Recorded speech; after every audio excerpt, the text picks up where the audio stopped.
네, 국제기후환경센터에서 일하고 있는 오병철입니다.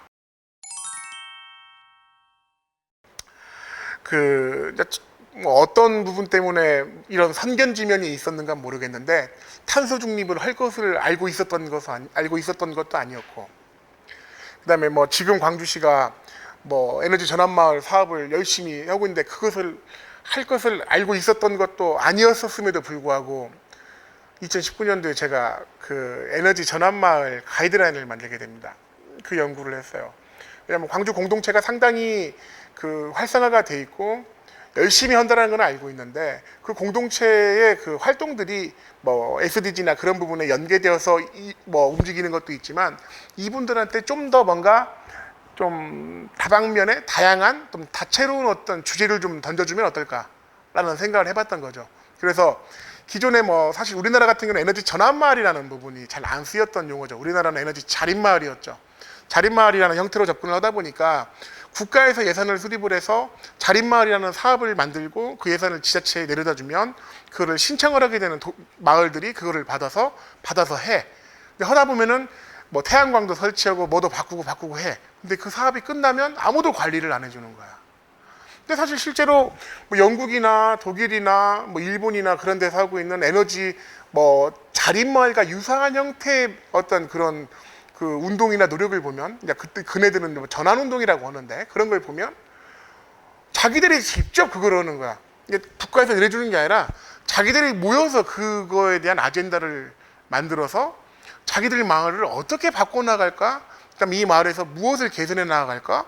이 마을에서 에너지를 어떻게 최소화 사용할 수 있는 방법들을 고민하고 또 나아가 생산해 나갈 수 있는 방법들이 있을까를 고민을, 그러니까 자기들이 그런 부분들을 자기들을 화시켜서 하다 보니까 그 내용들 자체가 관리 자체도 자기들이 하다 보니까 이게 국가가 굳이 지원을 안 해줘도 유지가 된다는, 마을의 어떤 특수성으로 유지가 된다는 그것 때문에 그러면 광주도 우리나라에서 해왔던 기존의 에너지 뭐 자립마을의 관점이 아닌 에너지 전환마을의 어떤 관점으로서 광주도 그 공동체들이 이런 부분에 참여할 수 있도록 뭔가 가이드라인을 좀 만들어주면 좋겠다라는, 그래서 에너지 전환마을 가이드라인을 만들었고 지금 뭐 광주에서 하고 있는 에너지 전환마을 그 사업에서 쟤랑 같이 연구하신 분들이 만든 가이드라인이 활용되는 것으로 알고 있죠. 그런 연구들을 좀 해봤습니다.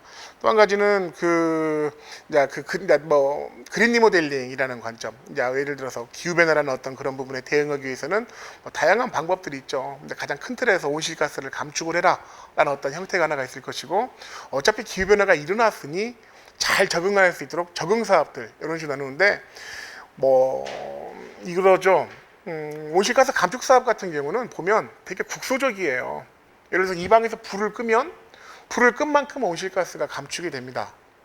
근데 이 불 끈 사람들이 많아지면 많아질수록 그 감축량이 모여서 지구 온난화를 완화시킬 수가 있어요. 되게 국소적인 활동과 행위들이 되게 글로벌적인 어떤 영향을 미칠 수 있는 거. 그러니까 이제 이 부분은 뭐 사실 지자체 입장에서도 뭐 기회가 되면 열심히 할 수 있는 부분이고, 근데 기후변화 적응 사업 같은 경우는 좀 달라요, 성격이. 국소적인 어떤 노력들이 국소적인 영향을 미칩니다. 예를 들어서 내가 폭염 때문에 뭐 횡단보도에다가 그늘막을 설치했어. 되게 국소적이야. 그 횡단보도 앞에다가 설치한 그늘막이야. 거기를 이용한 사람은 시원함을 느끼지만 거기 안 들어가는 사람은 안 시원하거든. 되게 국소적이죠. 하지만 거기 들어가는 사람은 만족을 느껴요. 그게 바로 적응사업과 완화사업, 온실가스 감축 사업의 차이예요. 가장 큰 차이예요. 그런 걸 위해서 그 하나의 그 방점으로서 그 계속해서 노후 건축물이 좀 늘어나다 보니까 지역에 온실가스 감축을 할 수 있는 방법들을 계속해서 고민하다 보니 노후 건축물을 대상으로 할 수 있는 방법들을 좀 고민해 봐야겠다. 근데 이거를 고민하다 보니까 이게 두 가지 토끼야. 두 마리 토끼를 다 잡을 수 있는 거야. 하나는 노후 건축물을 잘 개선을 해내서 그 건축물 안에서 에너지 효율을 향상시키고 또는 거기에다가 신재생 에너지도 활용할 수 있게 한다면 에너지를 절약을 할 수도 있고 에너지를 생산도 할 수 있어서 되게 좋은 어떤 형태를 만들어낼 수 있을 것 같고, 그래서 온실가스가 감축될 것 같고, 노후 건축물의 가장 큰 문제는 폭염시 외부의 열을 너무 쉽게 건물 안으로 받아들인다는 거죠. 한 팥이 이 따뜻했던 방의 온도를 너무나 쉽게 외부로 뺏긴다라는 거야. 이 부분이 다 해결이 되는 거예요. 이 그린 리모델링 사업이라는 것이. 그래서 이 부분 온실가스 감축과 기후변화 적응의 융합 사업이 될 수 있겠구나. 그래서 광주시의 그 공공임대 아파트 한 3천여 대 세대가 되죠. 그 세대를 대상으로 그 그린 리모델링을 할 수 있는 그 기본 계획을 좀 그 만들어냈습니다.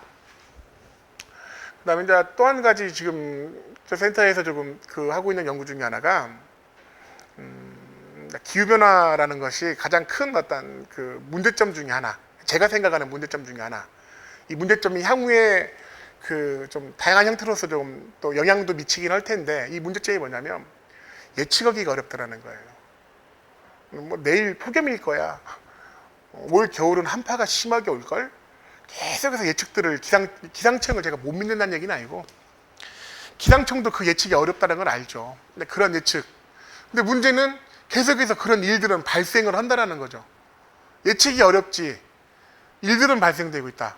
뭐 이런 상황이라면 도시에서는 그런 부분을 좀 그래도 좀 잘 예측을 해서 취약한 부분들을 좀 선정을 해낸다면 도시에서 또는 광주 지자체에서 광주 시청에서 그 기후변화 대응을 위해서 써야 할 예산이 한정되어 있을 것이고, 보편타당한 어떤 사업들이 안 된다면 우선 리스크가 심한 곳에라도 우선 사업을 추진해야 할 거 아니냐. 그 예산을 써서 그런 부분을 좀 찾아주고 싶었어요. 그래서 도시를 좀 평가할 수 있는, 도시 기후 환경을 좀 평가할 수 있는 모델을 작년에 개발을 해서 지금 현재 그 부분을 구축 운영 중에 있는 상황이죠.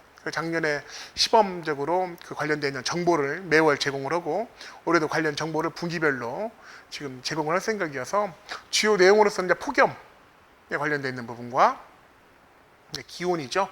그 다음에 그 바람길에 관련되어 있는 부분, 그 다음에 미세먼지에 관련되어 있는 부분의 정보를 좀 제공을 하면서 이 부분에 대해서 좀 대응을 할 필요가 있다. 왜냐하면 이전에 광주라는 도시가 뭐 2021년에 딱 흔히 생겨가지고 나온 도시가 아니잖아요.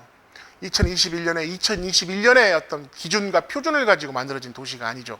광주광역시는 몇십 년 전부터 그 시대에 있었던 기준과 표준을 가지고 광주광역시가 쭉 해가지고 나왔던 거지.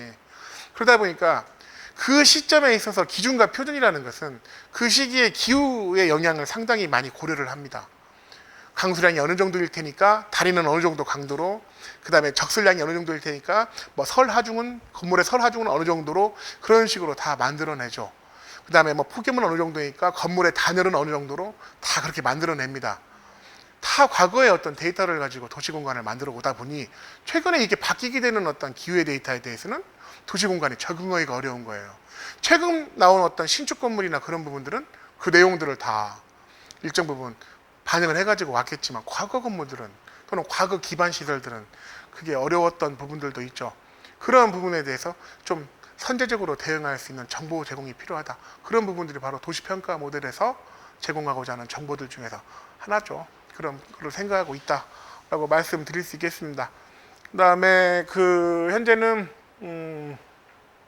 이런 어떤 내용들이 이제 상당히 이제 경험치가 좀 쌓였나 봐요. 그래서 국가 R&D 사업들도 몇 가지를 합니다. 도심 폭염 대응을 위한 어떤 그 도심 행안부 사업인데요. 도심 그 환경을 고려한 폭염 저감 기술이라는 그 행안부 R&D 사업을 2024년까지 4년차 사업을 하나 맡아가지고 지금 하고 있고, 또 하나는 이제 앞서서 잠깐 말씀드렸지만 그 국토부 그린 리모델링 지역 거점 사업으로서 전라권 선도기관이 되어가지고 그 사업을 현재 추진하고 있죠. 이러한 내용들이 다 이제 현재 제가 하고 있는 연구들이라고 말씀드릴 수 있겠습니다.